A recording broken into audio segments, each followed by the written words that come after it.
Hi, alright, so this is my ISAC badminton reflection. Okay, so ISAC, it's basically a 3-day tournament where we play against different schools, and this year ACE is hosting the ISAC tournament with around 10 schools. Between Abu Dhabi and Dubai, around 5, and another 5 from Jordan, Saudi Arabia, and Lebanon, and Kuwait.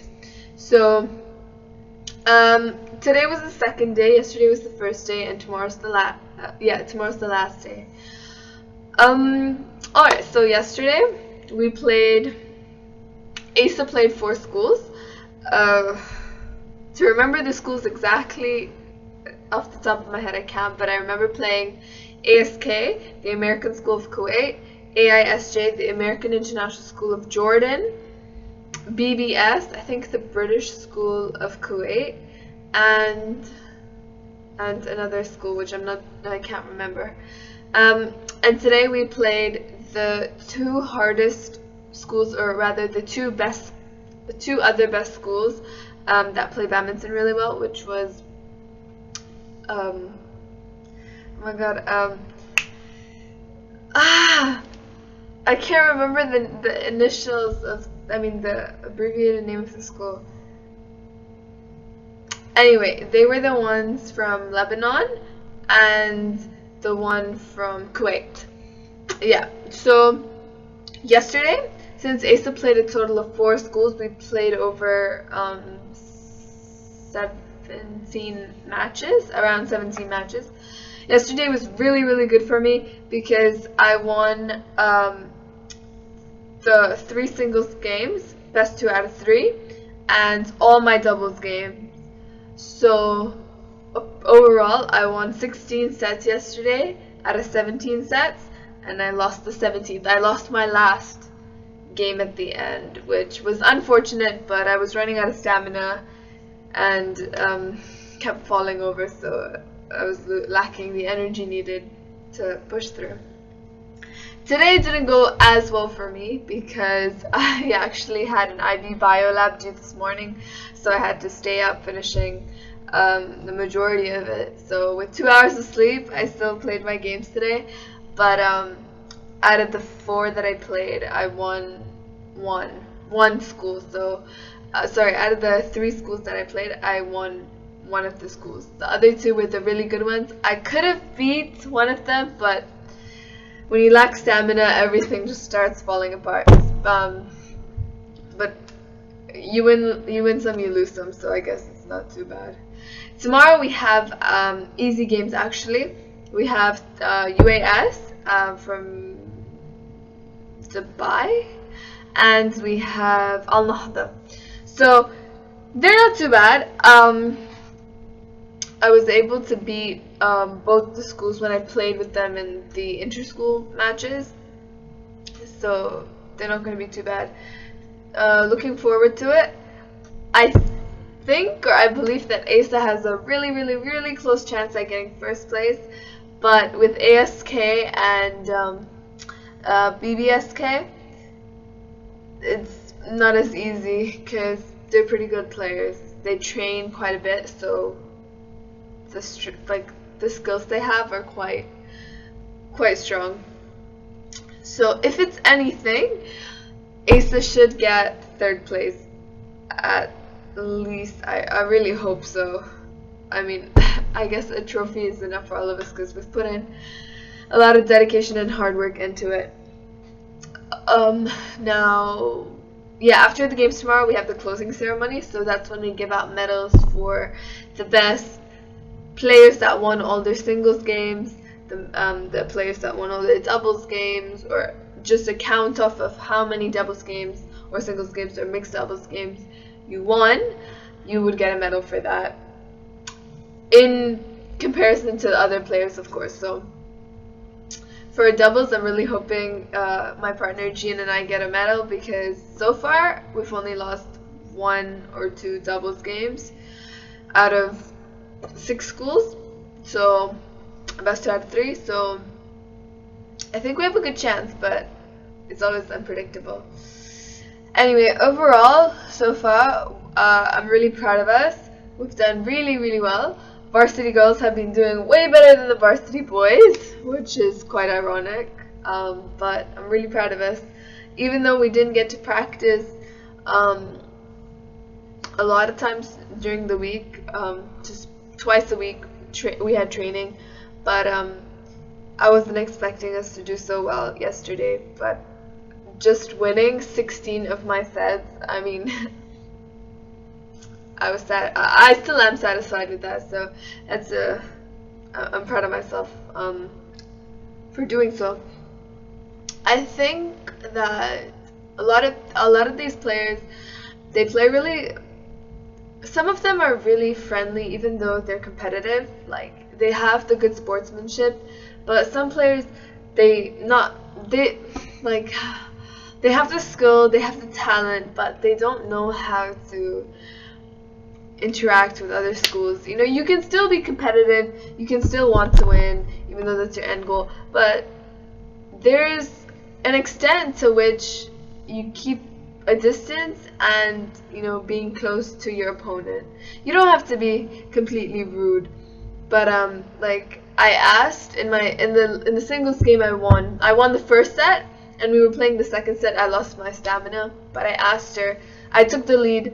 I was taking the lead on the second set, but then I couldn't. But I asked her before serving, "Are you okay?" And she, like, her reply to me was, she sweared at me, and, well, not directly at me, but she did to some degree offend me in a sense. And she was like, "I'm ready to take the down," and, you know, like, when you play a game, you don't say those things to your opponent. They're like, come on, you know.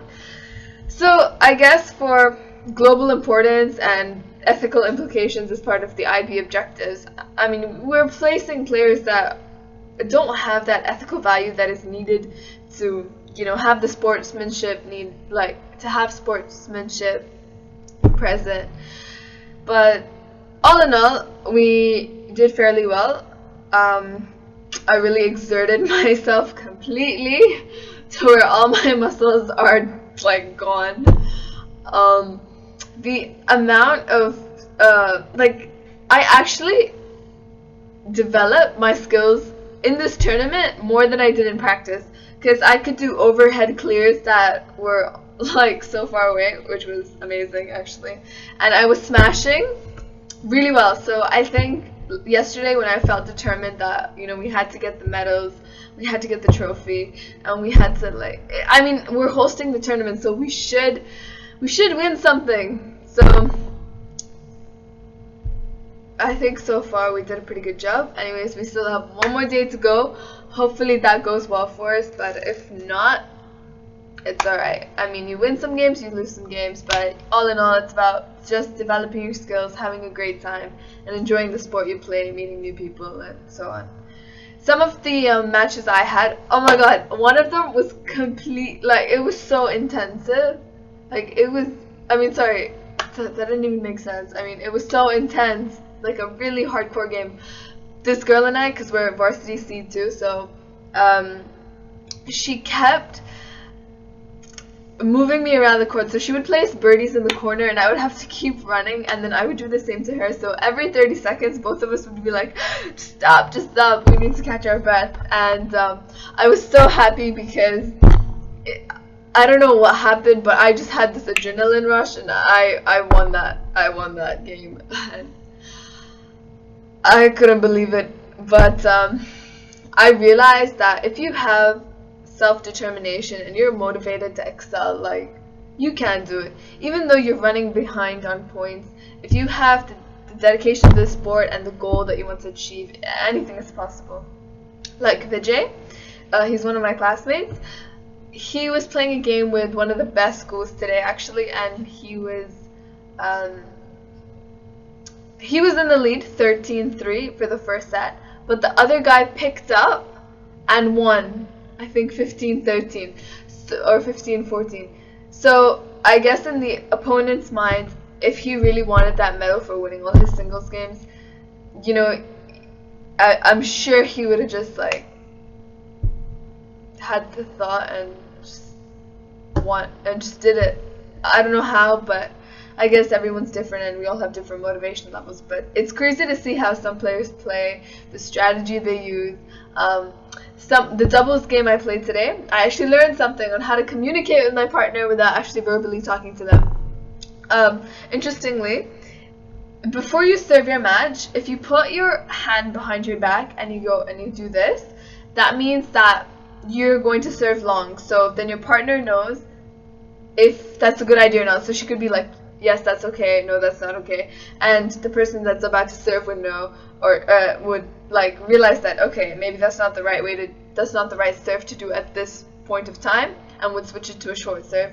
And if you do that, it means that you're going to do a short serve. So the girls doubles that we played, they would do that, and I was wondering, like, what are they doing behind their backs? Because before they serve, they would always do that, and and her partner would be like, okay, or check, or some kind of indication that this is what they're going to do. So in my last doubles game playing against another school from Kuwait, if I'm not wrong, ISAC, yeah, the American School of Kuwait, yeah,